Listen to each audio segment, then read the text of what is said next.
ಧರ್ಮಸ್ಥಳಕ್ಕೆ ಅಂಟಿದ ಕಳಂಕವನ್ನ ತೆಗೆದಿದ್ದು ನಾವು, ಅರ್ಥಾತ್ ಕಾಂಗ್ರೆಸ್ನವರು. ಬಿಜೆಪಿ ಜೊತೆಗೆ ಜೆಡಿಎಸ್ ಇದರಲ್ಲಿ ರಾಜಕಾರಣ ಮಾಡ್ತಾ ಇದೆ. ಸೊ ನಾವು ಧರ್ಮಸ್ಥಳಕ್ಕೆ ಅಂಟಿದ ಕಳಂಕವನ್ನ ತೊಳೆದಿದ್ದೇವೆ, ಇದು ಸತ್ಯ. ಧರ್ಮಸ್ಥಳಕ್ಕೆ ಅಂಟಿದ ಕಳಂಕವನ್ನ ತೊಡೆದು ಹಾಕಿದ್ದು ಕಾಂಗ್ರೆಸ್. ಬಿಜೆಪಿ ಜೆಡಿಎಸ್ ಪಕ್ಷಗಳು ಮಾಡ್ತಿರೋದು ಧರ್ಮ ಪೊಲಿಟಿಕಲ್. ಅವರು ಸತ್ಯ ಯಾತ್ರೆನಾದ್ರೂ ಮಾಡಲಿ, ಪಾದಯಾತ್ರೆನಾದ್ರೂ ಮಾಡಲಿ, ನಾವು ಧರ್ಮಸ್ಥಳಕ್ಕೆ ಅಂಟಿದ ಕಳಂಕವನ್ನ ತೊಳೆದಿದ್ದೇವೆ, ಇದು ಸತ್ಯ ಸತ್ಯ ಸತ್ಯ. ಸೌಜನ್ಯ ಪ್ರಕರಣ ನಡೆದಿದ್ದು ಬಿಜೆಪಿ ಅಧಿಕಾರದಲ್ಲಿದ್ದಾಗ, ಅರ್ಥಾತ್ ಅವರ ಅವಧಿಯಲ್ಲೇ ಧರ್ಮಸ್ಥಳದ ಬಗ್ಗೆ ನಂಬಿಕೆ ಉಂಟಾಗಿತ್ತು. ಎಸ್ಐಟಿ ತನಿಖೆ ಮೂಲಕ ಇದಕ್ಕೆಲ್ಲ ತಿಲಾಂಜಲಿ ನೀಡಿದ್ದೇವೆ.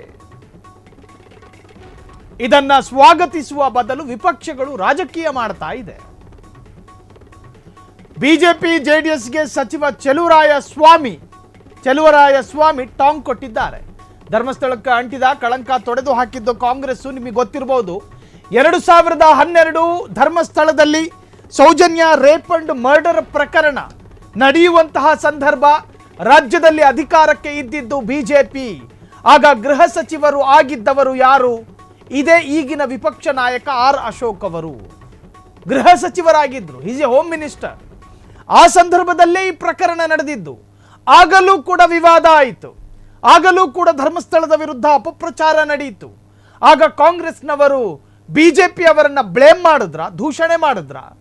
ವಿರೋಧ ಪಕ್ಷದಲ್ಲಿತ್ತು ಕಾಂಗ್ರೆಸ್ಸು. ಆಗ ನಾವು ನಿಮ್ಮನ್ನ ದೂಷಣೆ ಮಾಡಲಿಲ್ಲ, ನಾವು ನಿಮ್ಮನ್ನ ಬ್ಲೇಮ್ ಮಾಡಲಿಲ್ಲ. ಈಗ ಧರ್ಮಸ್ಥಳದ ಗೋಡೆಗೆ ಅಂಟಿರುವ ಕಳಂಕವನ್ನ ತೊಳೆದು ಹಾಕೋದಕ್ಕೆ ಕಾಂಗ್ರೆಸ್ ಸರ್ಕಾರ ಶಾಶ್ವತ ಪರಿಹಾರವನ್ನ ಮಾಡಿದೆ. ಎಸ್ಐಟಿ ಅಧಿಕಾರಿಗಳನ್ನು ನೇಮಿಸಿ ತನಿಖೆಗೆ ಅನುಮತಿಯನ್ನ ಕೊಟ್ಟು ತನಿಖೆಯನ್ನು ಮಾಡಿಸ್ತಾ ಇದ್ದೀವಿ. ತನಿಖೆಯ ಮುಖಾಂತರ ಸತ್ಯಾಸತ್ಯಗಳು ಹೊರಗೆ ಬಂದಾಗ ಅಪರಾಧಿಗಳಿಗೆ ಶಿಕ್ಷೆಯಾಗುತ್ತೆ. ಧರ್ಮಸ್ಥಳದ ವಿರುದ್ಧ ನಡೀತಿರ್ತಕ್ಕಂಥ ಅಪಪ್ರಚಾರಕ್ಕೆ ತಿಲಾಂಜಲಿ ಇಟ್ಟಂಗಾಗುತ್ತೆ. ಇದನ್ನ ಯಾಕೆ ನೀವು ಅರ್ಥ ಮಾಡ್ಕೊಳ್ತಾ ಇಲ್ಲ? ಸತ್ಯಯಾತ್ರೆ ಅಂತ ಮಾಡ್ತೀರಿ, ಪಾದಯಾತ್ರೆ ಅಂತ ಮಾಡ್ತೀರಿ, ನ್ಯಾಯಯಾತ್ರೆ ಅಂತ ಮಾಡ್ತೀರಿ. ಇದರ ಹಿಂದಿರ್ತಕ್ಕಂತಹ ನಿಮ್ಮ ಅಜೆಂಡಾ ಏನು? ಕಾಂಗ್ರೆಸ್ನವರು ಕೇಳೋದು. ಅದರಲ್ಲೂ ಕೂಡ ಸಚಿವರು ಚೆಲುವರಾಯ ಸ್ವಾಮಿ ಅವರು ಆಕ್ರೋಶವನ್ನು ವ್ಯಕ್ತಪಡಿಸಿದ್ದಾರೆ. ಸೊ ಈ ಡೆವಲಪ್ಮೆಂಟ್ಗಳು ಸರ್ಕಾರವನ್ನ ಕಟ್ಟಿ ಹಾಕೋದಕ್ಕೋ ಅಥವಾ ರಾಜಕೀಯ ವಿಷಯಗಳು ಇಲ್ಲದೇ ಇದ್ದಾಗ ಸರ್ಕಾರದ ವಿರುದ್ಧ ಚೂ ಬಿಡುವಂತಹ ಪ್ರಯತ್ನನೂ ಗೊತ್ತಿಲ್ಲ.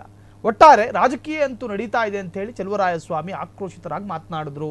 ಸೌಜನ್ಯ ಪ್ರಕರಣ ನಡೆದಿದ್ದು ಬಿಜೆಪಿಯ ಅಧಿಕಾರದಲ್ಲಿದ್ದಂತಹ ಸಂದರ್ಭದಲ್ಲಿ, ಅವರ ಅವಧಿಯಲ್ಲೇ ಧರ್ಮಸ್ಥಳದ ಬಗ್ಗೆ ನಂಬಿಕೆ ಉಂಟಾಗಿತ್ತು.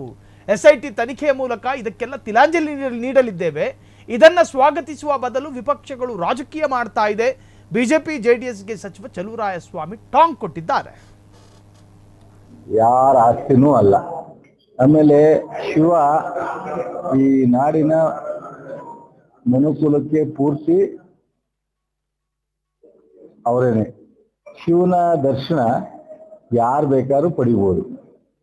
ಸೊ ಧರ್ಮಸ್ಥಳದಲ್ಲಿ ನಾವೆಲ್ಲರೂ ಭಕ್ತರೆ. ಧರ್ಮಸ್ಥಳದ ಬಗ್ಗೆ ಅತ್ಯಾದಂತ ಇವತ್ತೇನಾದ್ರು ಧರ್ಮಸ್ಥಳದ ಕ್ಷೇತ್ರಕ್ಕೆ ಒಂದು ಸಂಪೂರ್ಣವಾದಂತ ಕಳಂಕವನ್ನ ತೆಗೆದುಹಾಕಿ ಈ ತರದ ಆದಿ ಬೀದಿನಲ್ಲಿ ಮಾತನಾಡ್ತಕ್ಕಂಥದಕ್ಕೆ ಶಬ್ದ ಮಾಡಿದ್ರೆ ಅದಕ್ಕೆ ಕಾಂಗ್ರೆಸ್ ಗೌರ್ಮೆಂಟು, ಸಿದ್ದರಾಮಯ್ಯ ಲೀಡರ್ಶಿಪ್, ಗೃಹ ಸಚಿವರು ಇದನ್ನೇನಾದ್ರು ಮಾಡದೇ ಇದ್ರೆ ವೀರೇಂದ್ರ ಹೆಗಡೆ ಹೇಳ್ದಂಗೆ ದಿನನಿತ್ಯ ಎಲ್ಲ ಒಂದ್ ಕಡೆ ಸೋಷಿಯಲ್ ಮೀಡಿಯಾದಲ್ಲೂ ಇನ್ನೊಂದ್ ಕಡೆನೋ ಕಾಮೆಂಟ್ಸು ನಿಮ್ಗೂ ಗೊತ್ತು ಮಾತಾಡ್ತಾ ಇದ್ರು.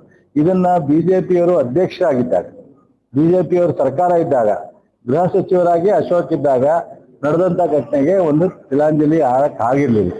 ನಾಚಿಕೆ ಆಗ್ಬೇಕು ಅವ್ರಿಗೆ.